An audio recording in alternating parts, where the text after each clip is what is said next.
Assalamualaikum warahmatullahi wabarakatuh. Salam sejahtera untuk kita semua. Pada kesempatan video kali ini kita akan sama-sama kembali menyimak ada informasi terbaru khusus bagi Anda KPM, PKH dan BPNT, penerima lama dan penerima baru KPM yang sudah cair bantuannya pada tahap 1 kemarin. Ada kabar terbaru yang sangat penting yang telah ditunggu-tunggu oleh semua KPM, dan ini terkait untuk proses pencairan bantuan PKH dan BPNT tahap kedua yang proses pencairannya diprediksi akan dipercepat dalam waktu dekat ini. Perlu diketahui bersama bahwa data terpadu kesejahteraan sosial atau DTKS saat ini sudah dihapus dan diganti menjadi DTSE atau data tunggal sosial ekonomi. Perubahan data penerima ini merupakan kebijakan pemerintah untuk memastikan bantuan sosial bisa tepat sasaran.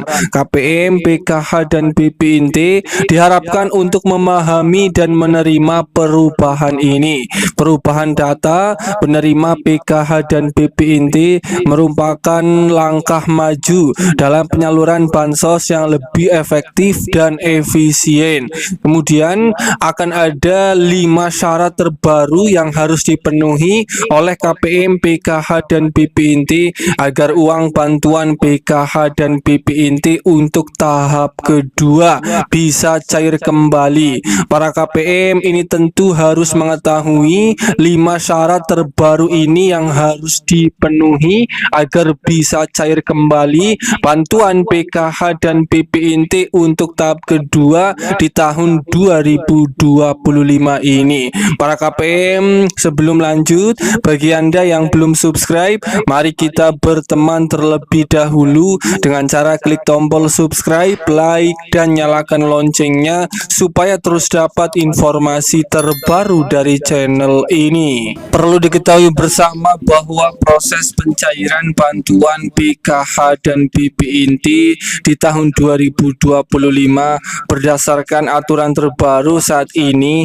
proses pencairannya itu dicairkan setiap 3 bulan sekali, dan untuk pencairan bantuan PKH tahap kedua itu juga dicairkannya masih sama setiap 3 bulan sekali, baik PKH dan BPNT yang cair lewat kartu KKS Merah Putih maupun yang cair lewat PT Pos Indonesia. Kemudian untuk proses pencairan bantuan PKH dan BPNT ini baru-baru ini ada 5 syarat terbaru yang harus dipenuhi oleh semua KPM agar uang bantuan PKH dan BPNT Anda untuk tahap yang kedua bisa cair kembali. Perlu diketahui untuk bantuan PKH ini adalah bantuan yang berkomitmen, yang artinya para keluarga penerima manfaat PKH dituntut juga oleh Kementerian Sosial untuk berkomitmen dalam menjalankan kewajibannya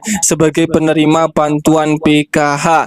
Untuk syarat yang pertama agar bisa cair bantuan PKH dan BPNT untuk tahap kedua ini adalah bagi KPM, PKH dan BPNT yang datanya atau nicknya itu sudah padan dengan data Dukcapil, dan ini memang sangat penting sekali KPM, PKH dan BPNT karena data Anda ini harus padan dengan data Dukcapil untuk menjadi syarat pertama agar bisa cair.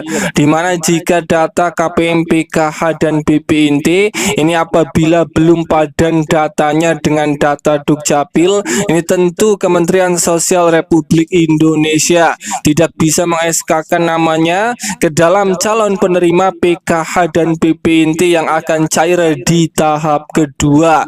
Kemudian syarat agar bisa cair yang kedua kedua, ini adalah bagi KPM PKH yang di dalam keluarganya itu masih mempunyai komponen di dalam keluarga seperti masih mempunyai komponen anak sekolah, ibu hamil, atau komponen disabilitas berat maupun kategori komponen lansia.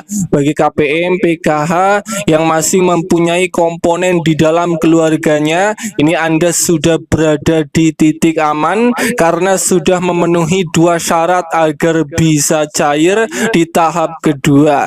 Kemudian syarat cair yang ketiga agar PKH dan BP inti Anda lancar cairnya, ini adalah bagi KPM PKH dan BP inti yang datanya sudah valid, data KPM ini tidak bermasalah baik anomali di rekening atau anomali di data DTKS. Kemudian syarat yang keempat ini adalah bagi KPM PKH dan BP inti yang telah lolos verifikasi layak atau tidak layaknya menjadi penerima bantuan sosial yang dilakukan setiap bulannya oleh pusat melalui aplikasi 6NG.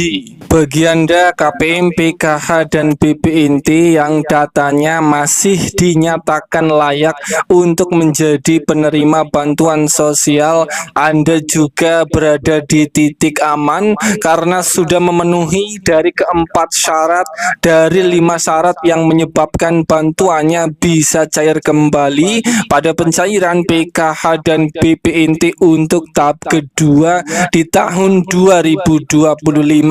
Kemudian syarat yang terakhir yang kelima ini adalah bagi KPM PKH dan BP inti yang datanya secara online di 6NG itu keterangannya sudah SPM atau sudah SI maupun cek rekening. Kategori KPM PKH dan BP inti inilah yang bantuannya akan cair kembali pada pencairan PKH tahap kedua di tahun 2025, di mana 5 syarat ini harus terpenuhi agar bantuan Anda bisa cair kembali pada tahap kedua. Dan itulah informasi penting terbaru terkait jadwal cair PKH dan BP inti tahap kedua dan 5 syarat terbaru KPM PKH dan BP inti agar bantuannya bisa cair kembali. Semoga ini bermanfaat. Sampai ketemu di berita lainnya.